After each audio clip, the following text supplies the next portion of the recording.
देखिए, कभी-कभी क्या होता है कि एक ऐसा समय आता है जब आप पढ़ते रहते हो तो आपको पढ़ने का मन नहीं करता है, क्योंकि लगता है कि मैं बार-बार इसी चीज़ को पढ़ रहा हूँ तो उससे फ़ायदा मुझे कुछ मिल नहीं रहा है। लेकिन एक चीज़ हमेशा ध्यान रखिएगा, हर देश में सेना होती है और उस सेना को लीड करने वाला एक कमांडर होता है और कमांडर एक सही निर्देश देता है, जिसकी वजह से क्या होता है, वो सेना किसी न किसी देश को किसी न किसी समय पराजित कर देती है। ठीक उसी प्रकार अगर जो आप डेली बेस पे कोई चीज़ पढ़ रहे हो टॉपिक वाइज़, तो वो चीज़ आपको एग्ज़ाम में ज़रूर देखने को मिलेगा, आज नहीं तो कल। तो इसी बात में आज हम बात करने वाले हैं SSC CGL GS target series में। आज पार्ट नंबर 15 करेंगे, जिसमें आज हम देखेंगे भारत के भौगोलिक मानचित्र के बारे में और जितने भी इंपॉर्टेंट क्वेश्चंस इससे बन सकते हैं वो सभी के सभी यहाँ पे देखने वाले हैं। अभी आप लोगों ने सीपीओ का पेपर दिया होगा, सीएचएसएल का पेपर दिया होगा, वहाँ भी आप सभी लोगों को ये लगा होगा कि भारत के भौगोलिक मानचित्रों से एक प्रश्न जरूर बन रहा है। तो क्यों नहीं इस टॉपिक को आज हम पढ़ के खत्म कर दें, मात्र 3 से 4 मिनट लगेगा। तो आइए देखते हैं बिना किसी देरी के। सबसे पहले स्टार्ट करते हैं फर्स्ट नंबर क्वेश्चन। तो यहाँ पे वो कह रहा है भारत का कुल क्षेत्रफल कितना है। देखिए, जायज़ सी बात है, आप सभी कुछ क्वेश्चन को जानते होंगे, लेकिन कुछ ऐसे क्वेश्चंस हैं जो इसमें जो आपको नहीं पता है, और पता भी है तो आप रिवीजन की वजह से भूल चुके हैं। तो वो चीज़ भी आप एक बार सुन लीजिए, ठीक है। तो भारत का कुल क्षेत्रफल कितना है, तो 32,87,263 वर्ग किलोमीटर है, ठीक है। नेक्स्ट क्वेश्चन की बात करते हैं, भारत की स्थल सीमा कौन कौन से देश से लगे हुए हैं। तो ये है बांग्लादेश, चीन, पाकिस्तान, नेपाल, वर्मा और भूटान।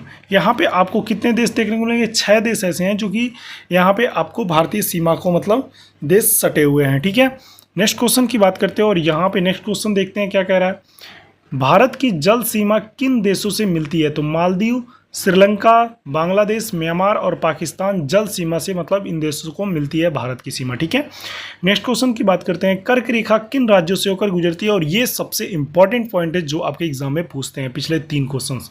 यहाँ पे राजस्थान, गुजरात, मध्य प्रदेश, छत्तीसगढ़, झारखंड, पश्चिम बंगाल, त्रिपुरा और मिजोरम, आपको कर्क रेखा इन राज्यों से होकर गुजरती है। बात करते हैं नेक्स्ट क्वेश्चन की, भारत की मुख्य भूमि दक्षिणी सीमा कितने अक्षांश पर है, तो 8 डिग्री 4 मिनट पे आपको देखने को मिल जाएगा, ठीक है।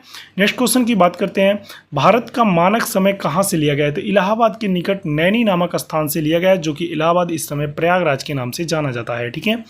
नेक्स्ट क्वेश्चन की बात करते हैं, यहाँ पे भारत के मानक समय और ग्रीनविच समय में कितना अंतर है, तो 5:1/2 का अंतर देखने को मिलता है। भूमध्य रेखा में भारत का दक्षिणी छोर कितनी दूरी पर है, तो ये 876 किलोमीटर की दूरी पर आपको देखने को मिल जाएगा। भारत की स्थल सीमा की लंबाई कितनी है, तो ये है 15,200 किलोमीटर, जो कि स्थलीय सीमा मतलब जमीनी सीमा आपको देखने को मिल जाएगी। भारत की मुख्य भूमि तटरेखा की लंबाई कितनी है, तो ये है 6,100 किलोमीटर, ठीक है, मतलब 6100 किलोमीटर। नेक्स्ट क्वेश्चन की बात करते हैं, भारत की कुल तटरेखा की लंबाई द्वीप समूहों के सहित इत्यादि कितनी है, तो 7,516 किलोमीटर। और देखिए, जितना जल्दी अगर जो आप 1,000 सब्सक्राइबर करा देते हैं तो मैं एनिमेशन के द्वारा सोच रहा हूँ कि आप लोगों को पढ़ाऊँ, वीडियो समझाऊँ अच्छी तरीके से, ठीक है। संपूर्ण भारत में कितने प्रतिशत भाग पर्वत और पहाड़ियों के विस्तार के लिए हैं, तो 28.8%, ठीक है। संपूर्ण भारत में कितने क्षेत्रफल की मैदानी विस्तार है, तो 44%। भारत में समुद्र तटरेखा वाले राज्यों की संख्या कितनी है, तो ये है 9। तो इस तरह से ये सभी के सभी इंपॉर्टेंट प्रश्न आपको देखने को मिल जाएंगे, तो ये जरूर मिस ना करिएगा, इसको जरूर पूरा देखिए, ठीक है।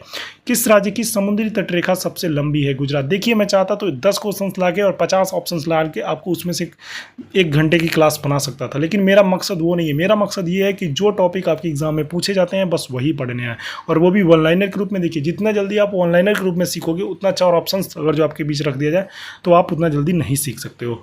कर्क रेखा भारत के कितने राज्यों से होकर गुजरती है, तो 8 राज्यों से होकर गुजरती है। भूमध्य रेखा के निकटतम कौन सा स्थान है, तो इंदिरा पॉइंट। इंदिरा पॉइंट कहाँ स्थित है, तो अंडमान और निकोबार द्वीप समूह के बीच में स्थित है, ठीक है। नेक्स्ट क्वेश्चन की बात करते हैं, किस राज्य की समुद्री तटरेखा सबसे छोटी है, तो गोवा की। भारत की स्थल सीमा किस देश का साथ सबसे ज़्यादा है, तो बांग्लादेश के साथ आपको स्थल सीमा सबसे ज़्यादा देखने को मिल जाएगा।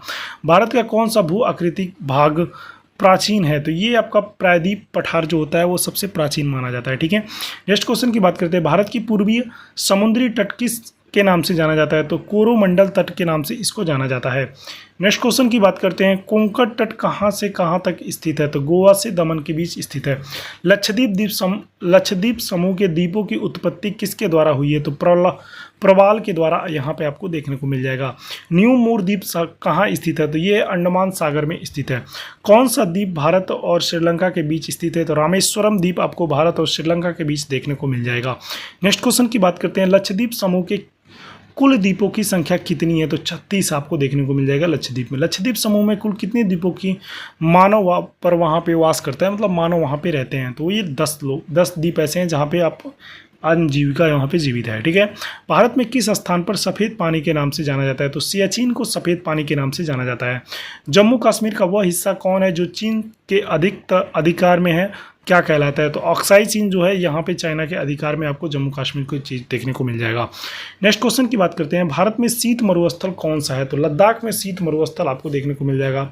भारत की देशांतरी स्थिति क्या है? तो ये है 68 डिग्री 7 मिनट से 97 डिग्री 25 मिनट तक। भारत में कितने केंद्र शासित प्रदेश हैं? तो 8। किस देश के साथ न्यू मूर द्वीप कारण भारत में विवाद है? तो बांग्लादेश के साथ आपको ये देखने को मिल जाएगा। नेक्स्ट क्वेश्चन की बात करते हैं और ये लास्ट क्वेश्चन होंगे आपके, भारत किस गोरला में स्थित है? तो उत्तरी गोरला में आपको देखने को मिल जाएगा। केंद्र शासित प्रदेश दादर नगर हवेली और भारत के किन राज्यों के बीच स्थित है? तो गुजरात एवं महाराष्ट्र राज्यों के बीच स्थित है। किस राज्य में पहले NEFA का नाम से जाना जाता है? तो अरुणाचल प्रदेश को NEFA के नाम से जाना जाता है। आई होप आपको ये वीडियो पसंद आई होगी, तो अपने दोस्तों के पास जरूर शेयर करिए और चैनल को सब्सक्राइब कर लीजिएगा। Thank you so much.